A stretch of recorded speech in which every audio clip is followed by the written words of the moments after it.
In 1951, British Railways cut up the only completed Leader locomotive without ever placing it in normal passenger service. Number 36001 had 2 driving cabs, 12 driving wheels beneath a full-width body, 6 cylinders, sleeve valves, and a boiler hidden where a diesel engine might have stood. 4 more Leaders had been started, yet none survived. Was Oliver Bulleid's final British steam design an absurd machine, or a rational operating brief overwhelmed by too many inventions at once? The answer requires us to enter 5 connected systems: the body, the boiler, the power bogies, the crew space, and the railway that had to maintain them. Leader began with a genuine Southern Railway problem. Bulleid wanted a locomotive able to replace aging tank engines on demanding mixed duties, while removing several disadvantages of conventional steam.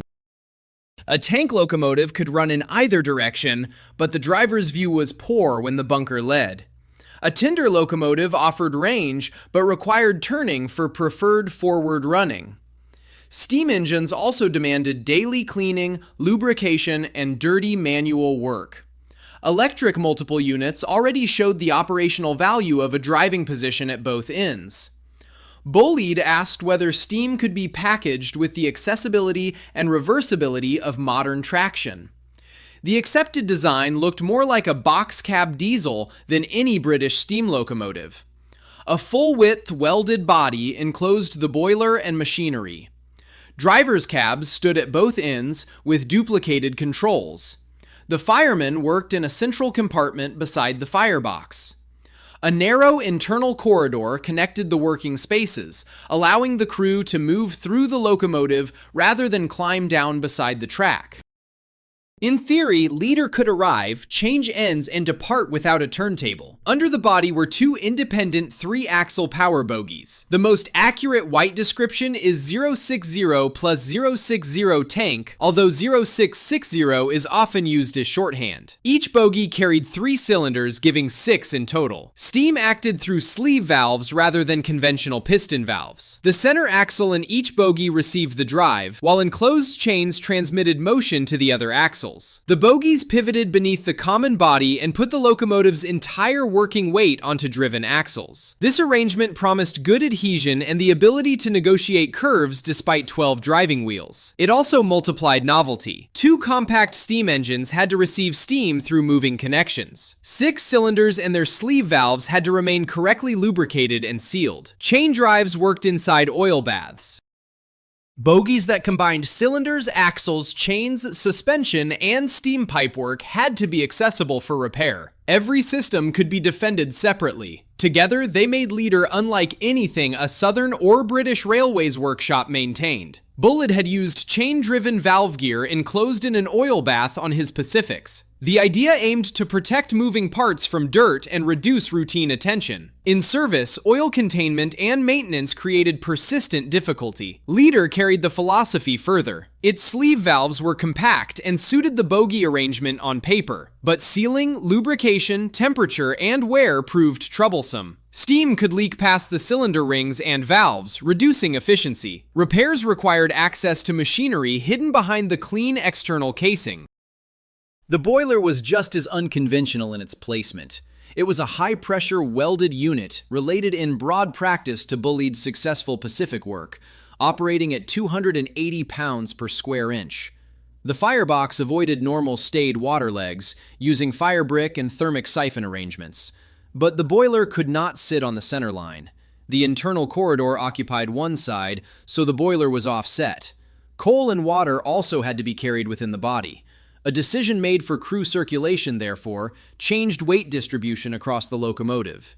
If you want more British locomotive history where the operating brief is tested as hard as the machinery, like the video and subscribe.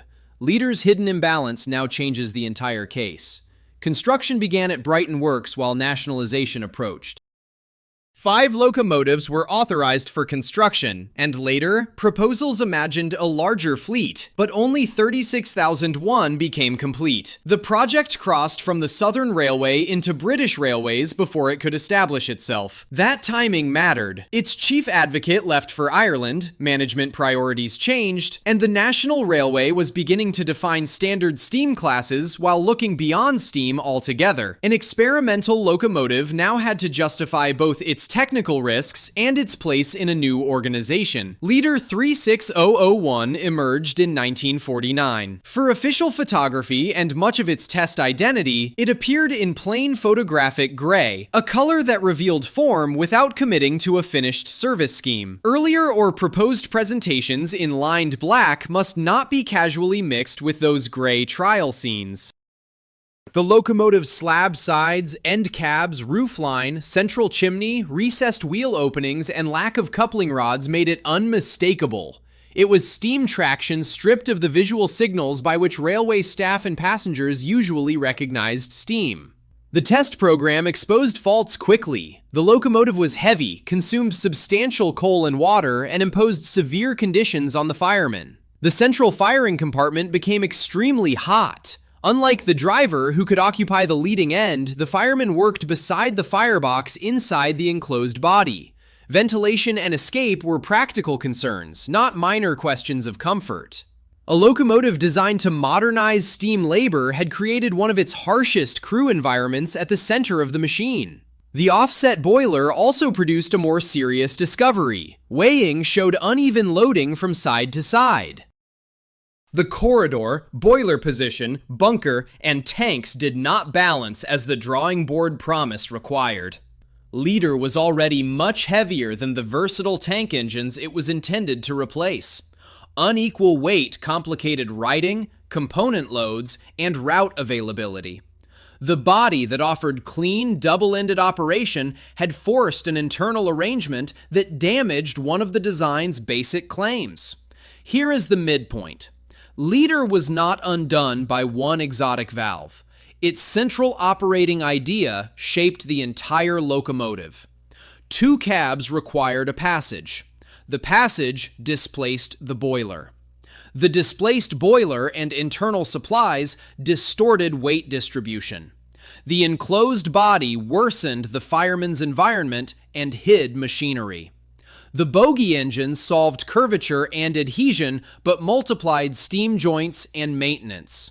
What appeared to be separate teething troubles were consequences of one tightly coupled architecture. Trials did not produce only failure. After repairs to piston rings and sleeve valves, 36,001 could run strongly. A well-known final outing in November 1950 is recorded by Bulleid specialists as a much improved performance. A heavy test train was handled effectively, and the locomotive ran smoothly at speed on its return. Those results explain why the project still attracts defenders. They demonstrate that 6-cylinder bogie steam power could move a substantial train. They do not demonstrate that Leader had become economical, maintainable, balanced, or fit for routine crew work. The distinction between a successful run and a successful locomotive is crucial.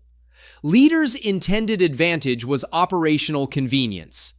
If obtaining one good run required exceptional attention, the prototype was proving power while failing its own labor-saving case. Crank axle failures added to the burden. Components were exchanged and modified, but the program was losing time and confidence. Firebricks suffered damage, brake release and other operating details required attention. Each correction risked adding weight or complexity to a locomotive already above its intended mass. Meanwhile, British Railways could compare the experiment with conventional steam locomotives whose weaknesses were familiar, and with diesel and electric traction that delivered double-ended control without a fireman beside a furnace. Which issue made cancellation unavoidable? Uneven weight, the fireman's conditions, or maintenance of the 2 power bogies? Choose one in the comments and subscribe for more engineering verdicts based on the whole railway rather than one famous fault. The other four leaders reveal the scale of the decision. Number 36002 was close to completion, according to specialist construction histories. Others existed in progressively less complete form. British Railways did not merely stop ordering a future class, it terminated work already embodied in frames, bogies, boilers, and parts. That created the lasting counterfactual. Could a second locomotive, incorporating corrections from 36001, have separated prototype faults from fundamental architecture? No surviving test can answer. Completing 36002 might have improved workmanship, balance, valve details, ventilation, or component access.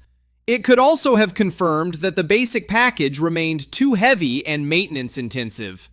The correct documentary verdict cannot claim certain success or inevitable disaster for a machine never finished.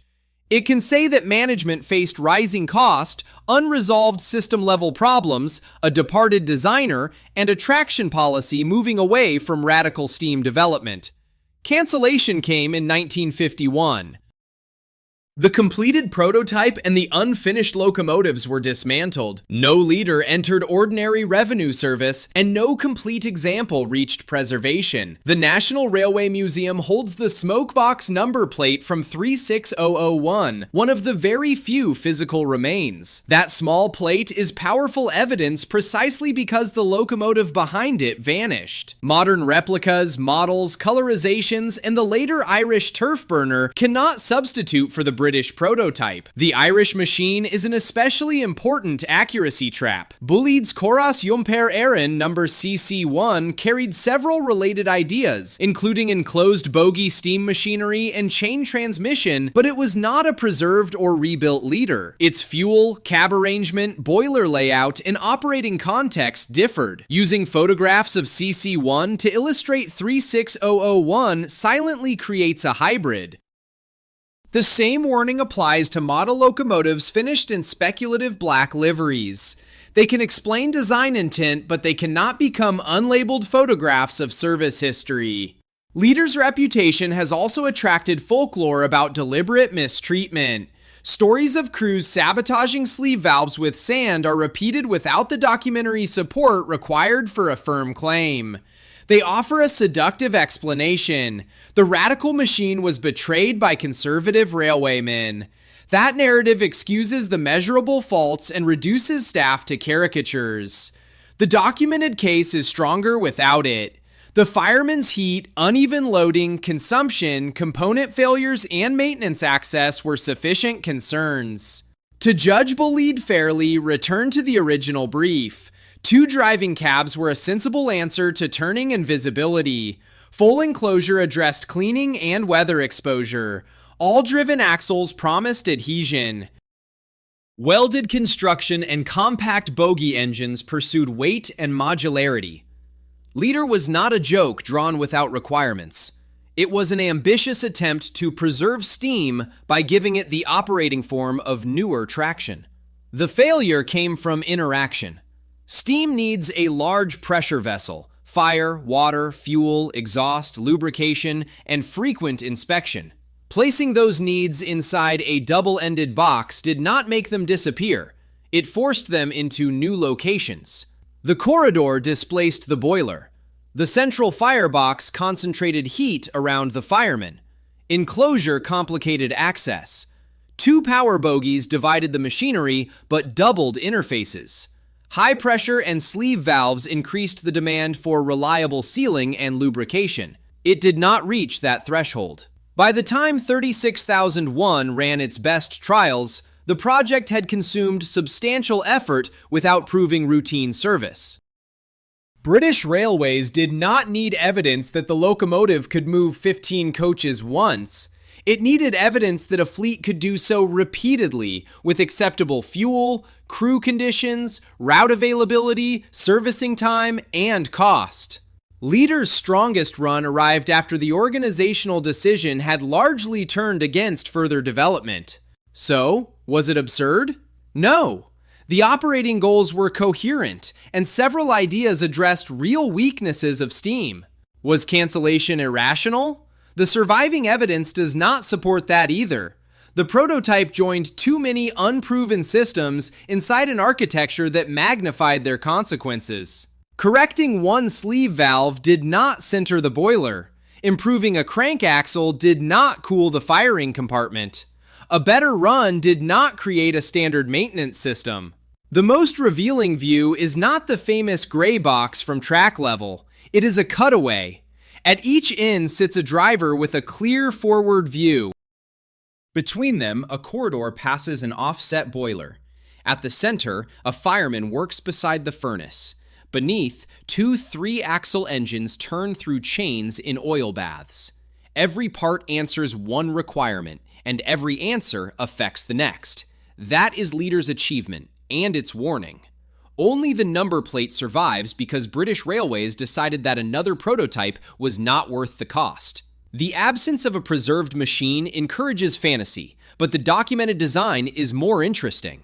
Leader was steam's attempt to borrow the shape and operating logic of diesel traction without surrendering the furnace, boiler, and crew that steam required.